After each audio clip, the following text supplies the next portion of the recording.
Hello, everyone, uh, and welcome to our today's 11th session of School of Entrepreneurship Development, Meet the Global Leader program. And we're absolutely delighted to be welcoming our guest tonight, Giulia, who is joining with us from Brussels. To introduce her a bit before going to our main session, she is a sustainability professional. She has an impressive primarily career in development sector, and Julia, thank you so much for joining with us tonight. How are you doing? I'm good, thank you. Thank you for having me. It's a pleasure to share my experience with you and with your audience today. Thank you. And tonight, Julia is going to share with us finding your own voice, how you study made who you are, and also system thinking, or you can say joining the dots. So, Julia, the objective of our session is to share with our audience. Most of our audience, they're university students. So we try to share the journey or story of our guests, how their education, their involvement with business, volunteer activities, and the skills they develop, and how they're using it in their professional or current business role. So before to start off, can you share your university life, education with us? Indeed. So I'm originally from Italy and I did my studies, both my bachelor and master in Scotland. So I studied chemical engineering and I trained as an engineer. I worked in engineering field for a couple of years before moving into the policy sector. So what I do now, which is slightly different, and I'm able to see the two sides of the story from engineer work to actually moving the funds and the policy agenda behind the energy and transport transition. Cool. Uh, can you share if you have any involvement with volunteer activities, locally or internationally, or if you have any internship activities or internship experiences to share with us?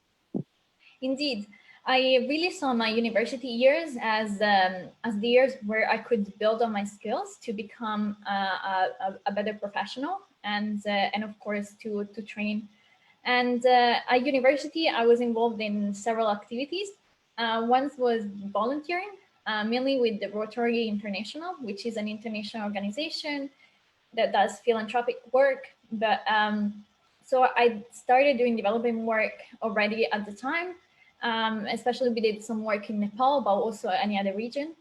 And of course that was already good to get into project management, but also communicating, managing small teams, and fundraising.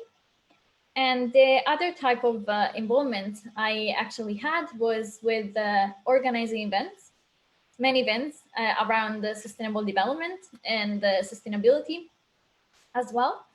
And so during my university years, there were a couple of big events that happened in the city where I was. One was International Student Energy Week, and it was actually happens every 2 years around the world, and is about how to transition to cleaner energy. And that gave me the opportunity not only to actually deepen into one of the sectors that I had the chance to work into later on, but also again to get used to work in big teams, big international teams that nowadays is ever present in our work life. And again, getting exposure to the communication industry as well, like how to use social media to leverage your message, and indeed also manage budgets. And another really cool thing I did at the time was to have an internship in Bangladesh at the Grameen Bank, and that was 2015 and 2016. And I really cherished the moment because not only gave me expertise into the country, but also I had the chance to get to know more about the microfinance industry, and and indeed within Grameen Bank, getting to know also their various subsidiaries.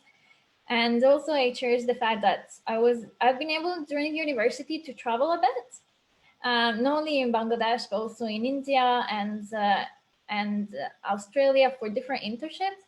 And I think that's the best moment to do it. Like whether you have the possibility to do a student exchange or to have an internship or work experience in a different country, that is really something that you can build on as you move along into your career.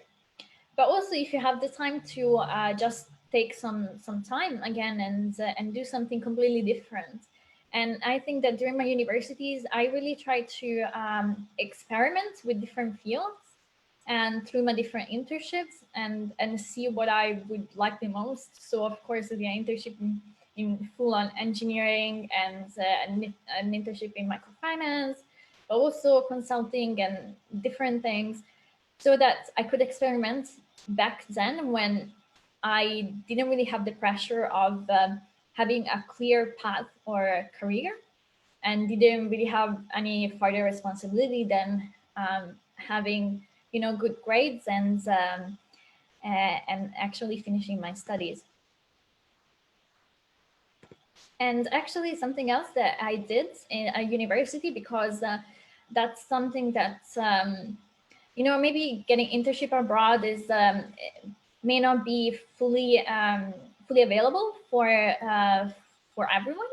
And something else that I did was, besides getting involved in so many activities, was also getting involved into international events and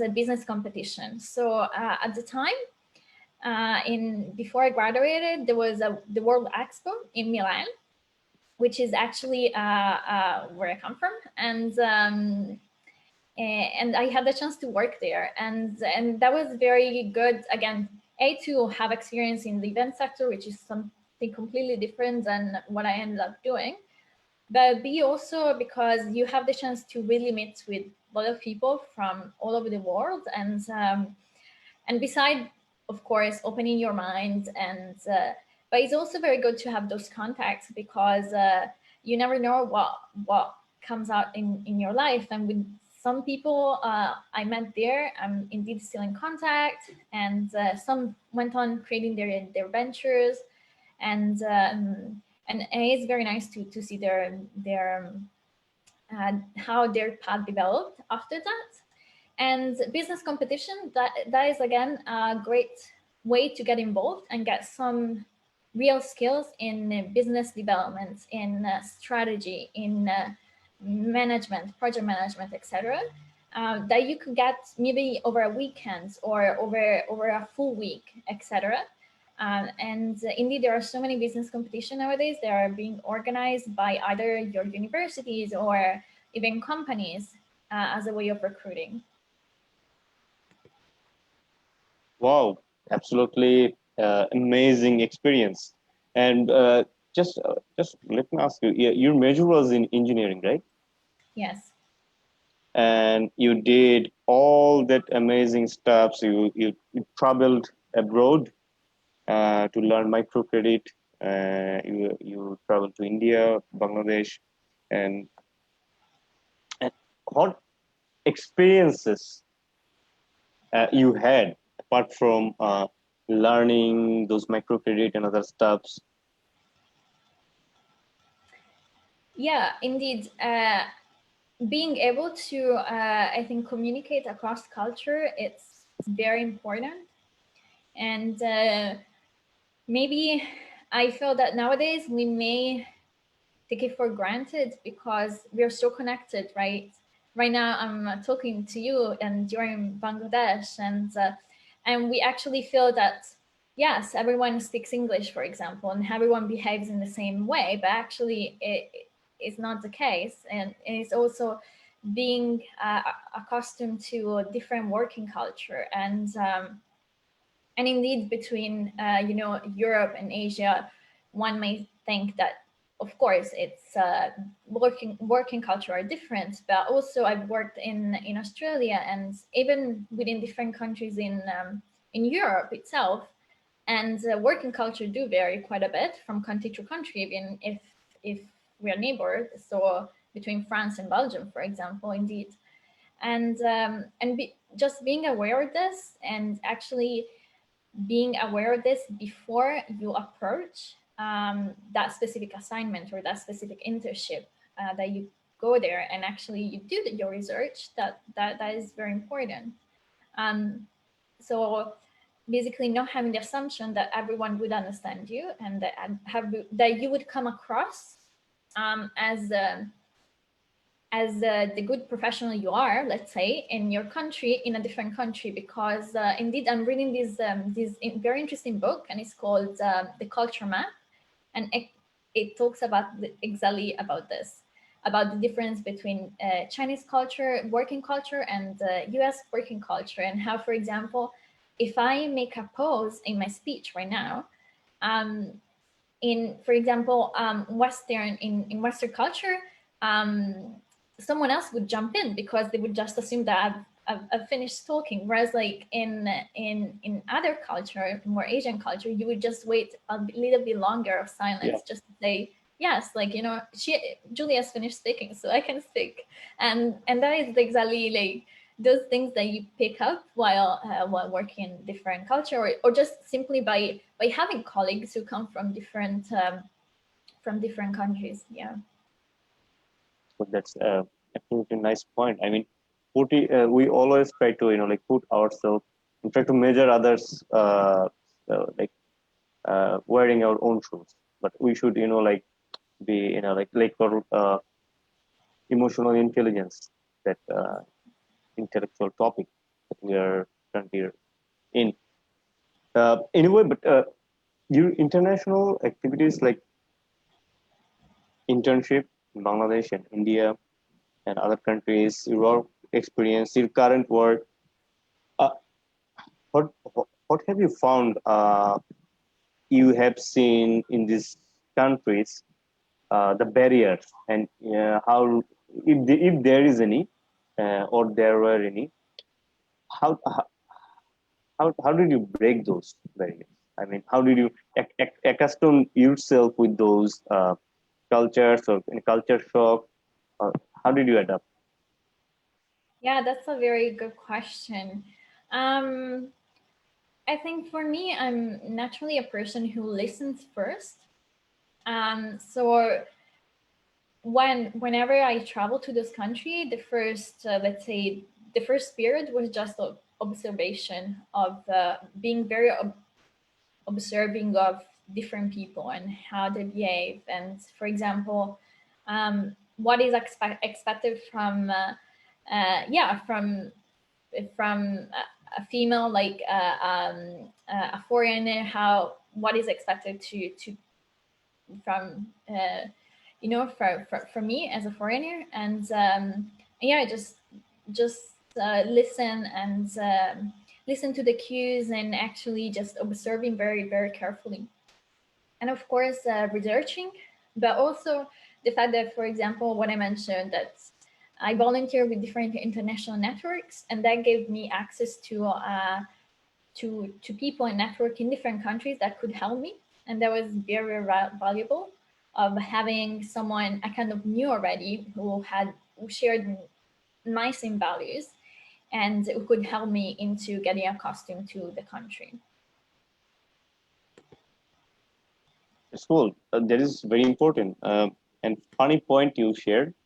Funny in that sense. Say, for example, if you have a good friend you know personally in somewhere else in another country, that country is yours in a very metaphorical way. So that you have that country, you own that country because you know someone inside there.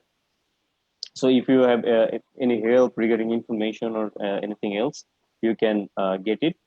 And there is, I think I believe that one of the most highest paying jobs, and it is going to remain the same in future, is data analyst.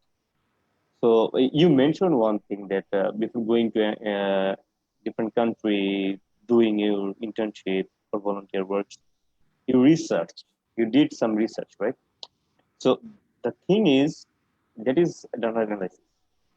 Some in a way, secretly or unintentionally, you are a data analyst. Maybe not professional or expert, So that is very important. Like you wanted to explore, you wanted to go abroad, and you do research. Most of the people, they do that. We, before going to another country, we, like say, we try to search what is the most uh, visited country or places of this country. That is very important. And going forward, can you tell us a brief about your current role and how did you get there? Yes, indeed. So right now I work in the policy space for the European institutions. And as previously mentioned, so I oversee the policy that goes into the transition to low carbon industries. And also previously I did a lot of work around transport. So how we can decarbonize transport, etc. And how I got there, it was step by step after my university. And indeed, it was because I have a strong analytical engineering background. And that is actually the backbone of this green and sustainable transition going forward, because hi there, we need to develop new technologies, or we need to deploy the technologies that are already there. So solar panels, and for example, in Bangladesh, now solar panels are quite, they are being deployed at very fast pace, um, but yes, being an engineer indeed helped. And before getting there, I had some professional experience into the renewable industry and energy storage sector, and also into the electrification of transport as a system engineer, which is actually the engineering branch that looks at all the different aspects, all the different integration aspects of big projects, like train lines and heavy transport, etc. So that I could really have overview of the all sectors of the transport and all the different disciplines and design issues, without um, without losing the big picture. And overall, that combination of skill uh, has proven to be quite valuable to also look at the policy side. So how we make those investments, etc., and how we make that strategic choice. Because I do have some understanding of the technologies that we need to deploy, and actually the fact that I also had different experiences has proven quite valuable when talking about A, big investments, and B, also um, really a sector that is so interconnected, because of course, as you may know, to decarbonize transport and advance into electric vehicles, we also need to advance into electrification of the country, um, or um, or the decarbonization of the electricity and the energy sector as well. So once I got to understand all the different sides of the technology, and both from details and big picture, then that's proven quite valuable. And in also understanding how we can make sure that our research and our policies are aligned to meet the decarbonization target. Oh, that is very knowledgeable also. Um, this is a very important point I should share with our audience. And, here in Bangladesh, people who are studying engineering or computer science and other stuff, most of the university students, they uh, don't involve themselves with, like business events, business competitions, you know. So uh, you have a diverse exposures, like you organized events, you did your internships in different topics, you joined business, you joined in a business competition. So, ho- did you intentionally do that, or you had whenever you think that whenever you thought, yeah, I should do this, you instantly did those activities, or what? What was your objective or your intention to do the different activities? Yeah, my main objective was actually to gain experience from those different um, Involvement. experiences, right? Yeah, involvement. And as I mentioned, I saw really like events and like business competition as a way to get quick experience like faster than of course going for a 3 months internship, etc. And indeed in business competition it was very valuable because I really like hackathons nowadays, and now I run them, I organize them, but before I was just a participant, right? But I really value the fact that you could have in a weekend or like a week really prototype your idea or prototype your business, and regardless of your background, right? You can really have added value because if you're an engineer or like you're majoring into a scientific degree, then you have the technological background, but then you would need, or like in an event like a hackathon or business competition, you would learn all the business skills and like how to draw a business plan, how to think about your customers, and how to think about how to monetize your idea, and also how to commercialize it and draw up a pitch at the end. And I really think those are valuable skills to have, not only if you want to become an entrepreneur, but also if you just go on and become an employee and work for a big employer. Because at the end of the day, you're always going to have presentation to audiences. You're always going to deal with business plan or how to monetize an idea or how to draw up um, a financial plan as well. And those are really just you can get a taste of how it looks like just going into a business competition or just going to an event. And so yeah, my idea was quite conscious when I did all of that, and I invite you to do it as well. Cool, nice, wonderful. Uh, do you think you are creating an impact in your society or in your community you are living in right now, if there is any, or have you analyzed it? I hope so. Let's say I hope so. Um, so of course I hope I'm creating an impact through my work and the work I'm doing. But also I'm still involved into volunteering activities and other social entrepreneurship projects.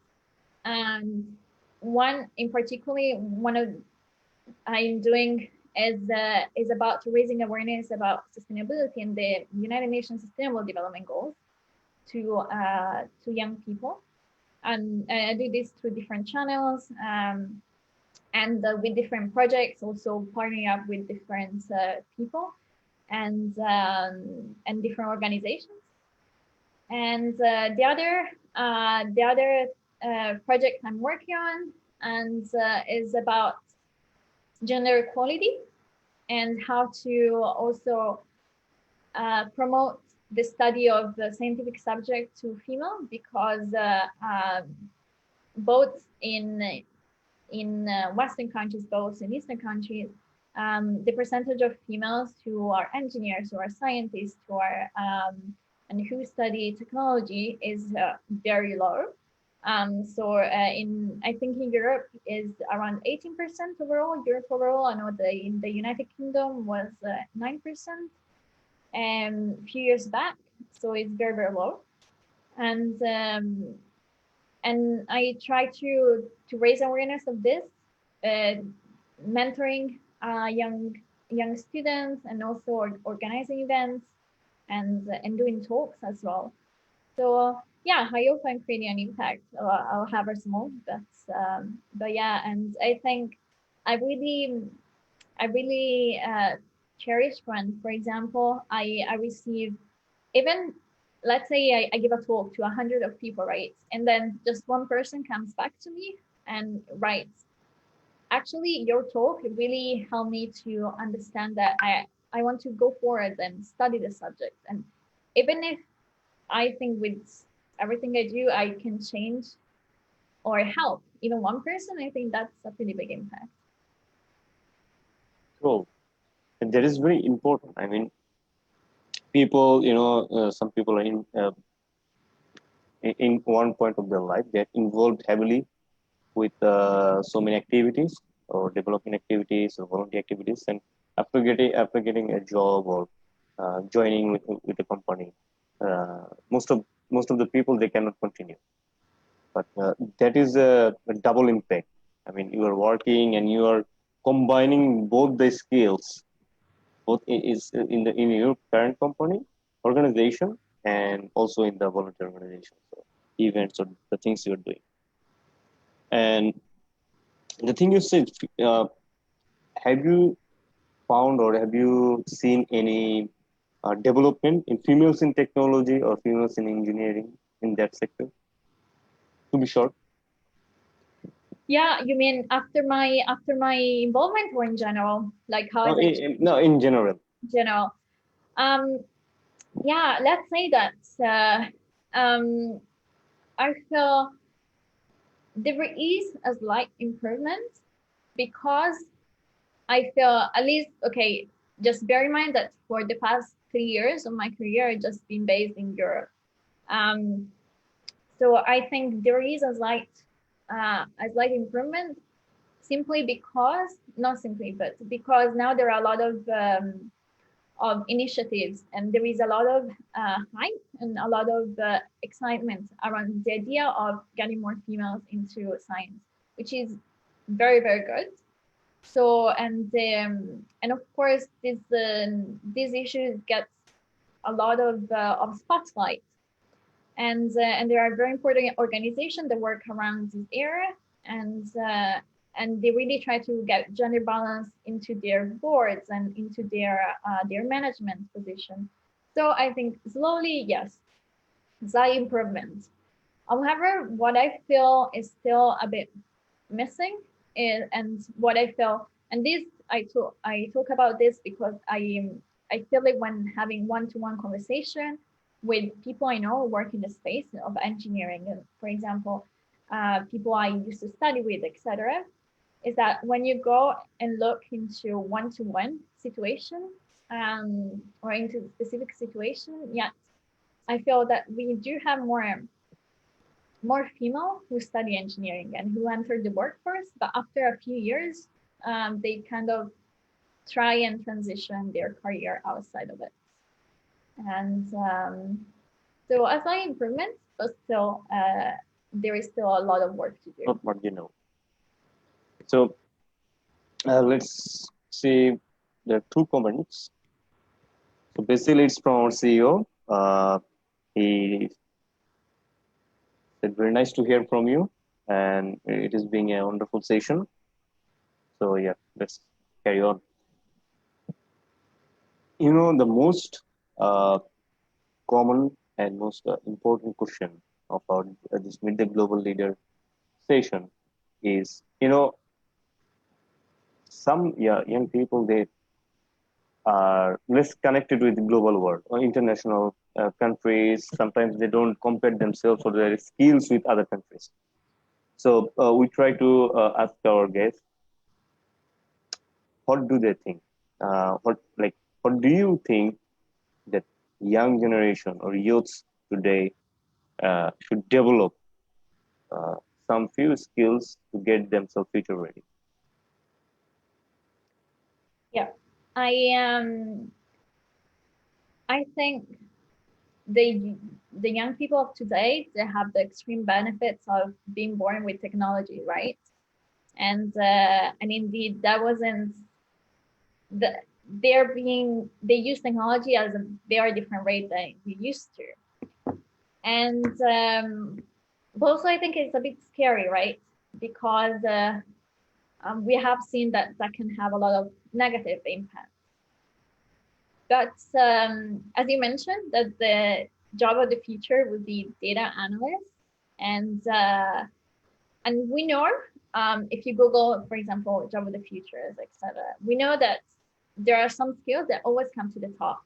And indeed, being able to work with technology and being able to code and having that strong backbone is indeed an investment that you can do, that you can do, and right now, and you can capitalize on. And I talk for myself. I did a bit of coding at university, and I really, really wanted to do more. And I really tried as well in my spare time, but well, my career drifted in a different direction. And but again, you know, the point is that I didn't capitalize on it as much as I should have. But that indeed is one of the skills that I think you should have. And actually, to be honest, the last time I went into a coding bootcamp was probably 18 months ago, simply because I really do think it's quite important. And even though for me right now is not a huge priority, but whenever I have the time and there isn't the opportunity, I also try to get back into it. Let's say. And the second thing, it's probably now that you're young and it's so easy to learn. It's also a foreign language, right? And for many countries around the world, you already speak like naturally 3 or 4 languages, maybe. But actually, the ability of speaking a foreign language that could be high demand or could really be a niche, that is very, very valuable. Cool. So, coding, foreign language, yeah, very promising.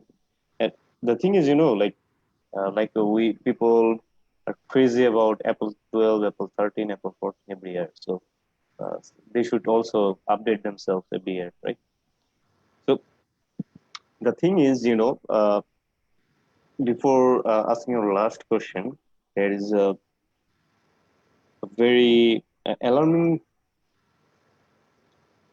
problem among our youth these days is alarming rise in the addiction in social media. Like because it's been like almost 1 year, people have been online classes, and there's most students they're staying at home, so it's very common that they have to use social media and they're playing games. So like in foreign movies, we see whenever any person is doing a job or mission, we almost never see or saw that they use mobile phones, and even they used one, they never used their social media, or they did not have any social media account. So what do you think about because it also causes distraction, and once people lose their focus, it gets too much hard to get that attention back. So how do you think about that? I mean, how often you use the social media, and how to best utilize the uses of social media in a precise way? Yeah, that is indeed a problem that I faced as well. I think both growing up and now. So to answer the question, how often do I use social media? I think lately I've been really trying to be more mindful of how I use it, and especially I try to use it mindfully. So many of the things I do is either raising awareness of a specific topic, of writing content, and I do use social media for it. And I set myself by few social media channels I'm more comfortable using, specifically LinkedIn and Twitter now. and others I'm not comfortable using that I tried. I know I don't I I don't really have the feel for it, and I try to concentrate my effort on the platforms I know I want to use, and actually try to use it in a positive way. So trying to share a positive message or things I learn, or maybe events that are interesting, and I know people could find it interesting, or job opportunities, etc. But what really helped me was to actually concentrate on the content. So I use social media because I want some content that I am passionate about, or some information that I know to get out. And social media is the vehicle. It's not the subject. It's just the vehicle, right? And right now, what I really helped me was just to concentrate on the content, and then outsource, let's say, the social media side, either through a plugin or just trying to ask for help from a specialist, so that I can really concentrate on what I want to say, and then the media it gets that is the second that's really of second importance. But again, that's because of how I use social media, and something that I really noticed is that indeed social media doesn't make me feel too good in terms of comparison with other people, in terms of also a lot of negative news that you get nowadays, because we have been in this situation for a year, and then negative and fake news are easier to spread than good, positive, and real news. And so I really try to frame it in a way where I'm not the consumer of social media, but I want to actually be one of the content creator. And of course, I'm not a content creator with tons of followers, by any means. I'm not that. But then if for example I watch an interesting documentary and I think I have something to say about the takeaways, then I do use social media, and I hope that other people find it useful as well. Cool. So all through our discussion and your story, when we are listening to that, it seems like, in a metaphorical way, it's like a wonderful dress, which is very colorful, red, green, orange. Mentioning your internships, events, business competitions, joining. So you are wearing a very colorful and very flashy, very attractive dress. Where do you want to go with that, wearing that dress? I mean, what is your dream? That's a very nice metaphor. Um, well, I really hope that we have these ambitious United Nations Sustainable Development Goals to reach by 2030, and my dream would be to indeed to achieve them, and also to be one of the people behind the agenda that drives them forward. And of course, now I feel my work as a little droplet in an ocean, but then of course it's needed by all means. But then as I leverage on those eclectic experience, and I gain more experience, and I gain more leverage as well, then really try and push forward the agenda. And the other dream is that so far I've really worked in many countries, but also I really like to foster this agenda of sustainability and sustainable development in my home country, in Italy. And I hope I'll have this opportunity this year, actually. But indeed, before 2030, I really hope I'll get the opportunity. Wonderful. And we from SCD, we wish you very, very good luck with your dreams, and we believe you will reach and accomplish your dreams. And one thing, before ending our session, we'd like to learn about system thinking and joining the dots. Indeed. Because it wasn't very clear about from how I framed it. But for example, so I study chemical engineer, right? And at the time, the natural path would have been to going straight into the processing industry or the energy industry. But transport industry is not something that many chemical engineers do. And that was about a year after I started working into more energy. I had the opportunity to work in transport as well, and specifically heavy transport system. And of course, I had to learn from scratch. But but then from there, I could actually connect how the energy and transport system do advance, and they do need each other to advance and actually create the backbones of our country. And as I started building on into more different experiences, so adding on different type of energies, not only solar, but also wind, and also I worked a bit into hydrogen. And hydrogen nowadays, 5 years after I graduated, at the time, no one really thought that hydrogen and hydrogen storage would be so prominent. But 5 years ahead than when I had my working experience, now I do work in the hydrogen space and how hydrogen can help decarbonize industries.